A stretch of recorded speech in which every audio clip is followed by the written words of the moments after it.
नमस्कार, मैं निशा ठाकुर और आप देख रहे हैं मेट्रो मुंबई। वक्त हो गया है टॉप 10 बुलेटिन का। तो आइए एक नजर डालते हैं मुंबई की 10 बड़ी खबरों पर। साकिनाका रेप केस से अभी मुंबई उभरा भी नहीं था कि एक बार फिर से और एक रेप केस ने मुंबई को दहला कर रख दिया है। घाटकोपर के फुटपाथ पर महिला के साथ पहले रेप किया गया और उसके बाद उसकी हत्या कर दी गई। मुंबई में महिलाओं की सुरक्षा पर एक बार फिर से सवाल खड़े हो गए हैं। दिन हो या रात हो, मुंबई की सड़कें अब औरतों के लिए सुरक्षित नहीं रह गई है। साकिनाका की घटना से अभी मुंबई उभरी भी नहीं थी कि घाटकोपर में फुटपाथ पर रहने वाली एक महिला की भी यौन शोषण की कोशिश के दौरान हत्या कर दी गई। इस मामले ने एक बार फिर से मुंबई को हिला कर रख दिया है। माना जा रहा है कि आरोपी को पहले एक महिला की हत्या के मामले में गिरफ्तार किया गया था। आरोपी की पहचान सागर निहाल यादव के रूप में हुई है। क्राइम ब्रांच व पंत नगर पुलिस ने सीसीटीवी व खुफिया जानकारी के आधार पर मानखुर्द से आरोपी का पता लगा लिया। पीड़िता और आरोपी एक दूसरे को पहले से जानते थे और पुलिस का कहना है कि पुरानी दुश्मनी के चलते इस घटना को अंजाम दिया गया है। अभी इन्वेस्टिगेशन चालू है, लेकिन फिलहाल इतना समझा है कि उसका और उसका पहचान था मयत औरत और आरोपित, अटक आरोपित, इनका पहचान था पहले। और मयत औरत का एक दोस्त है दिलीप नाम का, उसके साथ उसका झगड़ा होने की वजह से ये मतलब प्रीवियस राइवलरी के हिसाब से ये मर्डर हुआ। आरोपी के खिलाफ पहले से भी वाशी पुलिस स्टेशन में हत्या का मामला दर्ज है और आरोपी एक साइको किलर माना जा रहा है। हत्या की गुत्थी सुलझाते हुए पुलिस ने 40 वर्षीय आरोपी को गिरफ्तार कर लिया है। दरअसल पुलिस ने 2 नवंबर को घाटकोपर के पंतनगर इलाके में स्थित सब्जी मार्केट में एक महिला का शव बरामद किया था। महिला के हाथ, पैर, मुंह पट्टी से बंधे हुए थे। ऐसा लग रहा था कि महिला से दुष्कर्म का प्रयास हुआ हो। महिला के सिर पर पत्थर से वार कर उसकी जान ले ली गई थी। हत्या के आरोप में एफआईआर दर्ज कर पुलिस ने आसपास के इलाकों में लगे सीसीटीवी की जांच शुरू की, जिसके बाद पुलिस को आरोपी की एक धुंधली तस्वीर मिली। इसके बाद पुलिस ने छानबीन शुरू की तो पता चला कि आरोपी महिला के कई इलाकों में फुटपाथ पर घूमता रहता है। उसका कोई घर नहीं है। जांच में ये खुलासा हुआ कि वाशी में महिला की हत्या में भी इसी आरोपी का हाथ था। काफी मशक्कत के बाद पुलिस ने आरोपी को मानखुर्द रेलवे स्टेशन के पास दबोच लिया। लेकिन इस घटना के बाद एक बार फिर मुंबई में महिलाओं की सुरक्षा पर सवालिया निशान खड़े हो गए हैं। राहुल शुक्ला के साथ निशा ठाकुर, मेट्रो मुंबई। महाराष्ट्र में इस वक्त स्थिति बेहद तनावपूर्ण है। काफी जगह हिंसा भड़क रही है, तो इसी को लेकर मुंबई सुरक्षित है। मुंबईकरों के लिए मुंबई पुलिस तैनात है। मुंबईकरों को ये एहसास दिलाने के लिए आज मुंबई की सड़कों पर मुंबई पुलिस के साथ साथ आरएएफ के जवान भी फ्लैग मार्च करते हुए दिखे। महाराष्ट्र में पिछले कई दिनों से तनावपूर्ण स्थिति है। मुंबई को भी बम से उड़ाने की धमकी दी गई थी। अब ऐसे में लोग थोड़े डरे सहमे थे, लेकिन मुंबई पुलिस ने आज कुछ ऐसा किया कि लोगों का डर निकल गया। लोग एक बार फिर बेखौफ हो गए हैं कि जब तक मुंबई पुलिस है तब तक मुंबई सुरक्षित है। मुंबईकरों का ये भरोसा और बढ़ जाता है जब पुलिस के साथ आरएएफ यानी रैपिड एक्शन फोर्स के जवान भी सड़कों पर उतरे। सिविल पुलिस का भी लगभग 60 से 70 का नफरी है और जो हाइपर सेंसिटिव एरिया होता है उनके एरिया में, उसी एरिया में हम लोग रूट मार्च, फ्लैग मार्च कर। टोटल रैपिड एक्शन फोर्स का 60 का स्ट्रेंथ है टोटल, और सिविल पुलिस का भी मुझे लगता है टोटल 60 to 70 के आसपास का स्ट्रेंथ है यहाँ पर। ये हम लोगों ने लगभग 203 किलोमीटर का अभी यहाँ पर रूट मार्च हुआ है। ये जो उनका हाइपर सेंसिटिव और स्लम एरिया है, भीमनगर की जो गलियां है, इसमें हम लोगों ने रूट मार्च किया हुआ है। बोरीवली के स्लम इलाकों में मुंबई पुलिस और आरएएफ ने 5 किलोमीटर पैदल फ्लैग मार्च किया, महज मुंबई की जनता को ये भरोसा दिलाने के लिए कि मुंबई पुलिस 24 घंटे अलर्ट है। हमने एक्सर डोंगरी से एक्सर दरगाह करके बाबई नाका से हम मंगल मूर्ति जंक्शन आए। मंगल मूर्ति जंक्शन से बाएं मुड़कर हम भीमनगर गली क्रमांक 5 की तरफ आए और भीमनगर गली क्रमांक 5 से अंदर से रूट मार्च करके अभी हम भीमनगर गली क्रमांक 1 में पहुंचे हैं। कितनी गाड़ी और कितने पुलिस अधिकारी लोग शामिल हैं इसमें? हाँ, अधिकारियों के और जो अमलदार हैं उनके नफरी के बारे में मैंने तो आपको कहा है। रैपिड एक्शन फोर्स की असिस्टेंट कमांडेंट मैडम और उनके 65 जवान और अधिकारी इसमें शामिल है। बोरीवली पुलिस थाने के अधिकारी और अमलदार मिलकर 100 लोग शामिल है। ऐसे 165 लोग इस रूट मार्च में शामिल है। सर, कितने किलोमीटर की दूरी आपने तय की? कुल मिला के हमने 5 किलोमीटर की दूरी जो है वो तय की है।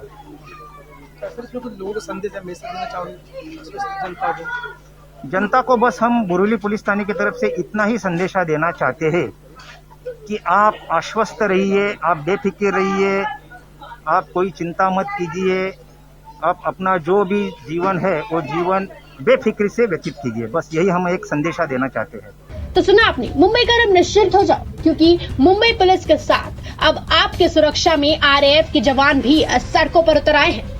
दत्ता प्रसाद के साथ निशा ठाकुर, मेट्रो मुंबई।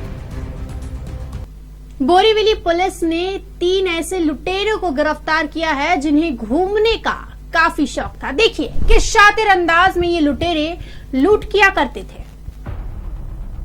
आमतौर पर ऑटो रिक्शा वाले यात्रियों के साथ दादागिरी के लिए बदनाम है, लेकिन 10 नवंबर की रात 3 लुटेरों ने ऑटो रिक्शा वाले को धमकाकर न केवल जबरन पूरी बोरीवली में घुमाकर बल्कि उसका मोबाइल और 2000 लूटा और फरार हो गए। इस सनसनीखेज मामले के सामने आते ही पुलिस हरकत में आ गई। बोरीवली पुलिस ने न केवल लूट का मामला दर्ज किया बल्कि 3 घंटे में पूरे मामला को सुलझाया भी। रिक्शा वाला है जिसको जबरदस्ती 3 लोगों ने उसके ही रिक्शा में डाल के घुमाया था बोरीवली एरिया में, और जबरदस्ती उसका मोबाइल और कैश खींच के चोरी किया था। वो इंसिडेंट से बोरीवली में CR नंबर 1114 रजिस्टर किया गया था, और जो हकीकत कंप्लेनेंट ने बताई थी उस हिसाब से हम लोगों की जो डिटेक्शन टीम है उनको उनका हुलिया बताया गया था। उस हिसाब से हम लोग की टीम रात के वक्त पूरे एरिया में रिक्शा जो संशयित रिक्शा है उनको चेक कर रहे थे, और उसमें के जो पैसेंजर है ट्रैवलिंग करने वाले उसमें से एक जगह पे हमारे टीम को 3 लोग सस्पेक्टेड दिखाई दिए रिक्शा में। तो उनकी इंक्वायरी किया तो उनका हुलिया और कंप्लेंट ने जो बताया वो हुलिया वो थोड़ा मैच हो रहा था। ज़्यादा इंक्वायरी करने के बाद पता चला कि वही आरोपी है, और हार्डली मतलब 2 से 3 घंटे में उनको ताबे में लिया गया। घूम फिर कर लूट को अंजाम देने का ये वाकया बोरीवली में अपने किस्म का अनोखा मामला दर्ज किया गया। जितनी तेजी से ये वारदात हुई उतनी ही तेजी से बोरीवली पुलिस ने इसे सुलझा भी लिया। मेट्रो मुंबई के लिए दत्ता प्रसाद, निशा ठाकुर के साथ हितेंद्र पवार की रिपोर्ट। बीएमसी चुनाव नजदीक है और चुनाव के नजदीक आते ही कांग्रेस की फूट अब सार्वजनिक हो गई है। मुंबई युवा कांग्रेस के अध्यक्ष जिशान सिद्दीकी ने सोनिया गांधी को एक पत्र लिखा जिसमें भाई जगताप के खिलाफ कार्रवाई की उन्होंने मांग की है। आखिर ऐसा क्या हो गया, किस वजह से फूट पड़ी मुंबई कांग्रेस में, देखिए इस रिपोर्ट में। भीड़ में धक्के मारकर हकारा जा रहा ये कोई मामूली शख्स नहीं है, ये है कांग्रेस के विधायक जिशान सिद्दीकी। जिशान को धक्के मारकर पार्टी के मुंबई अध्यक्ष भाई जगताप के आदेश पर हकाल दिया गया। जिस शख्स को हकाला जा रहा है वो विधायक तो है ही, साथ ही वो मुंबई युवा कांग्रेस का अध्यक्ष भी है। सरेआम हकाले जाने की बात हम नहीं कह रहे हैं बल्कि खुद जिशान सिद्दीकी कह रहे हैं। यकीन नहीं आए तो खुद जिशान सिद्दीकी के सोनिया गांधी को लिखे पत्र पर आप खुद ही नजर डाल लीजिए, आपको यकीन हो जाएगा। दरअसल ये घटना इसी महीने 14 नवंबर की है। मुंबई कांग्रेस ने महंगाई के खिलाफ एक आंदोलन किया था जिसमें बड़ी संख्या में कांग्रेस कार्यकर्ताओं ने हिस्सा लिया था। इस कार्यक्रम में ना तो जिशान सिद्दीकी को बुलाया गया था और ना ही उनका नाम बैनर पोस्टर पर था। फिर भी पार्टी का कार्यकर्ता होने के नाते उन्होंने बिन बुलाए ही आंदोलन में शामिल होने की जुर्रत कर डाली। नतीजा, भाई जगताप भड़क गए। फिर जिशान सिद्दीकी को धक्के मारकर आंदोलन से बाहर कर दिया गया। मामला मीडिया में उछलने के बाद महाराष्ट्र कांग्रेस के अध्यक्ष नाना पटोले को हस्तक्षेप करना पड़ा। काही गैर असेल झालं असेल तरी मी दोघांना बसवून मी त्या ठिकाणी शांततेने हा प्रश्न सुटेल। मुंबई महानगरपालिका आणि हे आमच्यासाठी महत्त्वाचं निवडणूक राहणार आहे आणि त्यासाठी काँग्रेस आमच्या पक्षातल्या नेत्यांमध्ये थोड़ा काय वाद असेल तर ते मी स्वतः लक्ष घालून ते त्याला संपुष्टात आणेन। नाना पटोले भले ही आपस में बैठकर मामला सुलझाने की बात कर रहे हो, लेकिन लगता नहीं जिशान सिद्दीकी इससे संतुष्ट है। पत्र में और जैसे नाना भाव ने कहा कि एक हमारे पार्टी डेमोक्रेसी पार्टी है और हम सब कार्यकर्ता का हक है मैडम गांधी को लिखना, और मैंने मैडम गांधी को जो पत्र लिखा है और मैडम गांधी पे हम सबका भरोसा है, राहुल जी पे भरोसा है कि जो भी वो फैसला लेगी वो सच ही लेगी। बीएमसी चुनाव करीब है, ऐसे में मुंबई कांग्रेस अध्यक्ष भाई जगताप की भाईगिरी कांग्रेस में फूट का खुलासा करने के लिए काफी है। मुंबई कांग्रेस के अध्यक्ष भाई जगताप ने मुंबई युवक कांग्रेस के अध्यक्ष जिशान सिद्दीकी का सार्वजनिक रूप पर अपमान किया। नतीजा दोनों के बीच विवाद को सुलझाने का महाराष्ट्र के अध्यक्ष नाना पटोले को सार्वजनिक रूप से भरोसा दिलाना पड़ा। मतलब मुंबई कांग्रेस में सब ठीक नहीं चल रहा है, इसलिए जब कांग्रेस नेता आपस में ही लड़ रहे हैं तो सवाल उठना लाजमी है कि विरोधियों से ये कैसे लड़ पाएंगे। मेट्रो मुंबई के लिए राहुल शुक्ला, निशा ठाकुर के साथ हितेंद्र पवार की रिपोर्ट। भाई समीर वानखेड़े को तो वाकई दाद देनी पड़ेगी। इतनी मुश्किलें, इतने आरोपों के बावजूद समीर वानखेड़े ने अपने काम पर कुछ भी असर नहीं पड़ने दिया। वो बाकायदा अपना काम, अपना फर्ज निभा ही रहे हैं। पिछले कुछ दिनों से एनसीबी के जोनल डायरेक्टर समीर वानखेड़े लगातार एनसीपी के निशाने पर है। कभी कुछ समीर वानखेड़े पर आरोप लगे तो कभी उनके पिताजी पर, तो कभी उनकी बहन पर आरोपों की छड़ी लगी। आरोपों का लगातार सामना करना और फिर तमाम तनाव के बावजूद बेहतरीन अंदाज में ऑफिस का काम भी करना आसान बात नहीं है। पूरी तत्परता से ऑफिस के काम करने के लिए दिमाग का शांत रहना जरूरी है, लेकिन विपरीत हालातों के बावजूद समीर वानखेड़े की काम को लेकर मुस्तैदी हैरान करने वाली है, जिस पर आरटीआई कार्यकर्ता किरण मांजरेकर को हैरानी है। 9 तारीख को अर्जी उनको प्राप्त हुई और 9 तारीख को ही माननीय श्री समीर जी वानखेड़े, जो नारकोटिक्स कंट्रोल ब्यूरो के क्षेत्रीय निर्देशक है तथा केंद्रीय जनसूचना अधिकारी स्वापाक नियंत्रण ब्यूरो मुंबई के है, उन्होंने 9 तारीख को ही ये अर्जी यानी उसी दिन में अर्जी निकाल में लाई है। आरटीआई के सवाल का उसी दिन जवाब देने के अंदाज ने जहां लुभाया, वहीं सवाल के जवाब टालने ने आरटीआई कार्यकर्ता को निराश भी किया कि धारा 24(1) के अंतर्गत और धारा 8(1) के अंतर्गत हमारा विभाग इस माहिती अधिकार के कक्ष के बाहर आता है और हम ये माहिती का अर्ज आपका निरस्त कर रहे हैं। इस प्रकार से दिशा भूल करने वाला इन्होंने जवाब माहिती के अधिकार के अंतर्गत में दिया हुआ है। आरटीआई नियमों का वास्ता देकर जानकारी देने से इनकार करना समीर वानखेड़े का अधिकार हो सकता है, लेकिन जिस दिन आरटीआई से जानकारी मांगने का लेटर मिला उसी दिन जानकारी देकर समीर वानखेड़े ने साबित कर दिया कि वे अपने काम को लेकर कितने संजीदा है। मेट्रो मुंबई के लिए किरण जाधव के साथ निशा ठाकुर और हितेंद्र पवार की रिपोर्ट।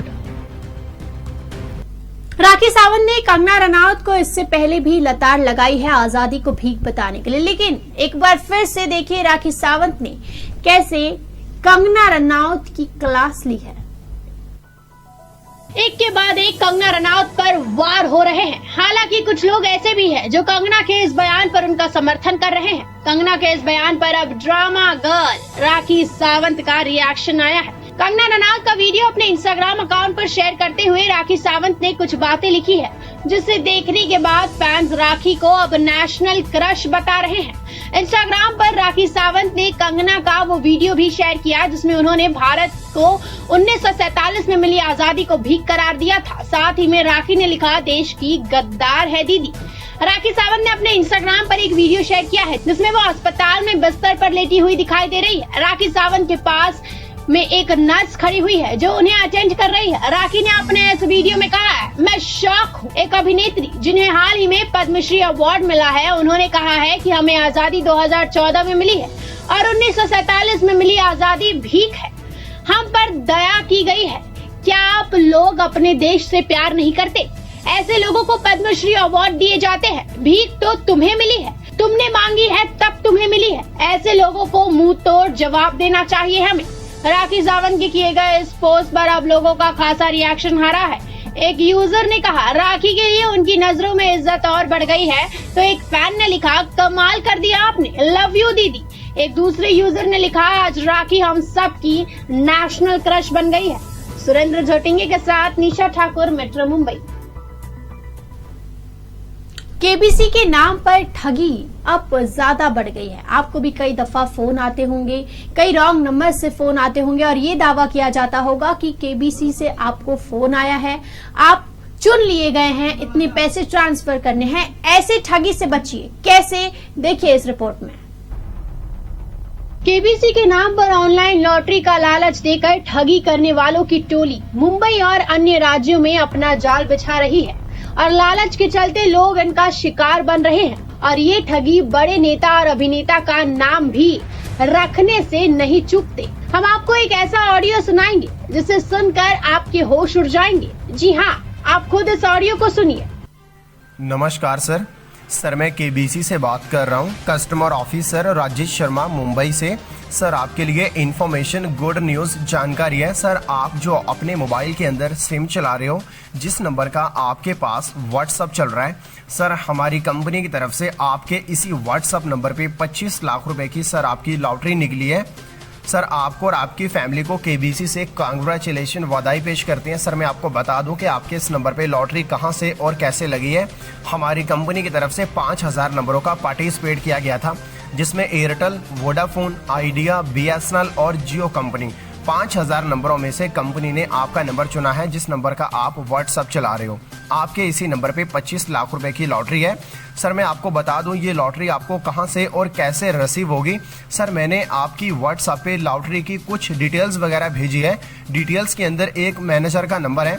सर, आपने उस नंबर को अपने मोबाइल के अंदर सेव करना है। सेव करने के बाद आपने उस नंबर पे व्हाट्सएप कॉल करनी है। अगर आप उस नंबर पे नॉर्मल सिम कॉल करोगे तो सर आपकी सिम कॉल नहीं होगी, आपकी उस नंबर पे फाइनली व्हाट्सएप कॉल होगी। जैसे आप मैनेजर को व्हाट्सएप कॉल करोगे तो मैनेजर आपसे आपकी लॉटरी का नंबर पूछेंगे। तो सर, इस चेक लेटर के अंदर आपका लॉटरी का नंबर भी दिया हुआ है। आपने उनको अपना लॉटरी नंबर बताना है। बाकी की जो भी डिटेल्स इन्फॉर्मेशन है आपको वहीं से दी जाएगी। Thank you for calling sir, आप इनसे बात कीजिए, बाकी की जो भी जानकारी आपको वहीं से मिलेगी। Thank you sir. ऐसे सुनकर आपको यकीन हो गया होगा कि ये एक नया तरीका है जो लोगों से ऑनलाइन लॉटरी का लालच देकर मोटी रकम की लूट करते हैं। पहले ये आपका नंबर लकी ड्रॉ में लगाने का झांसा देंगे, फिर आपका अकाउंट नंबर, पिन नंबर लेकर आपका अकाउंट हैक किया जाएगा या लॉटरी के बहाने एडवांस में रकम ली जाएगी। इन शातिर हैकर्स का तरीका कुछ अलग ही होता है। ये हमेशा व्हाट्सएप नंबर से कॉल करते हैं ताकि ऑडियो रिकॉर्डिंग और कॉल ट्रेसिंग जैसा मैटर में ना फंसे। मुंबई साइबर ब्रांच लोगों को हर वक्त ऐसे ठगी करने वालों से सावधान रहने का सलाह देता है, लेकिन पैसों की लालच के चलते लोग इनका शिकार बन ही जाते हैं। मेट्रो मुंबई हमारे सभी दर्शकों को अवगत करता है कि यदि आपको इस तरह का कोई मैसेज या कॉल आए तो तुरंत नजदीकी पुलिस थाने में शिकायत करें और अपनी जमा पूंजी को अपने भविष्य के लिए सुरक्षित रखें। करण जाधव और हितेंद्र पवार के साथ निशा ठाकुर, मेट्रो मुंबई। कल्याण रेलवे स्टेशन पर एक बार फिर से एक महिला की जान, एक व्यक्ति की जान, माफ कीजिएगा, एक व्यक्ति की जान बचाई गई है। ट्रेन से गिरा वो व्यक्ति सीधे मौत के घाट उतर सकता था अगर उस पॉइंट मैन ने मुस्तैदी नहीं दिखाई होती। 14 नवंबर के दिन कल्याण स्टेशन के पॉइंट्स मैन ने एक यात्री को रेल दुर्घटना में जान गंवाने से बचा लिया। ये हादसा प्लेटफॉर्म नंबर 6 का है। तस्वीर में आप देख सकते हैं कि ट्रेन स्टेशन से चली कोच नंबर B2 में पॉइंट्समैन शिवाजी सिंह ने एक यात्री को प्लेटफॉर्म एवं ट्रेन के गैप में गिरने से बचाया। एक यात्री की जान बचाकर उन्होंने बहादुरी का परिचय दिया है। यात्री ने पॉइंट्समैन को शुक्रिया कर रेल प्रशासन को धन्यवाद दिया है। राहुल शुक्ला के साथ निशा ठाकुर, मेट्रो मुंबई। वक्त हो गया है मुंबई की कोरोना अपडेट का। आइए एक नजर डालते हैं मुंबई की कोरोना अपडेट पर। मुंबई में आज बीते 24 घंटों में कोरोना के 218 नए मामले सामने आए हैं। 188 मरीजों ने इस दौरान कोरोना को मात दी है और एक मरीज ने कोरोना के चलते अपनी जान गंवाई है। 31,955 मरीजों की टेस्टिंग की गई, जिसमें से 118 पॉजिटिव पाए गए। मुंबई में इस वक्त 2,804 मरीज कोरोना से जूझ रहे हैं। वहीं रिकवरी रेट 97% है और डबलिंग रेट 2031 दिन। एक्टिव कंटेनमेंट जोन मुंबई में इस वक्त एक भी मौजूद नहीं है और सील बिल्डिंग की संख्या 15 है। News desk, metro Mumbai. BMC ने बच्चों के वैक्सीनेशन की